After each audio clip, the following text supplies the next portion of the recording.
மரபு மீறல் நடந்திருக்கு. இதுவரை கடைபிடிக்கப்பட்டு வந்த மரபை மீறி 2 முறை தேசிய கீதம் பாடப்பட்டிருக்கு. ஆளுநர் உரையாற்ற வந்த போது தமிழ்தாய் முதல்ல பாடப்பட வேண்டும் என்கின்ற இந்த அரசின் உறுதியான கொள்கையில் நாங்கள் நின்றோமா, இந்த அவை நின்றதா என்பதை நீங்கள் முதல்ல பார்க்க வேண்டும். நாட்டுப்பண் 2 முறை பாடியதில் என்ன தவறு என்று எனக்கு தெரியவில்லை. நாட்டுப்பண் 2ஆம் முறை பாடிய தவறு என்று நீங்கள் சொல்ல வருகின்றீர்களா?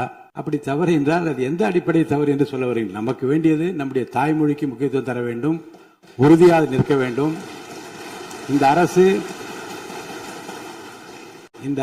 எந்த சர்ச்சையும் ஏற்படுத்தாமல் நிதானமாக உறுதியாக தாய் தமிழ்தான் எங்களுக்கு அடிப்படை என்பதை வைத்து தமிழ்தாய் வாழ்த்தை பாட வைத்தார்களா இல்லையா? அந்த தமிழ்தாய் வாழ்த்தை பாட முடியாமல் வேறு விதமாக இந்த அவை திசை திருப்பப்பட்டு பல்வேறு பிரச்சனைகளுக்கெல்லாம் ஆளான காரணங்களை எல்லாம் 22ஆம் ஆண்டு பார்த்தோம், 23 பார்த்தோம், 24 பார்த்தோம், 25 பார்த்தோம், 26 பார்த்தோம். இந்த ஆண்டு தமிழ்தாய் வாழ்த்தை முதலில் பாட வைத்து தேசிய கீதத்தை 2 முறை பாடியதில் எந்த தவறு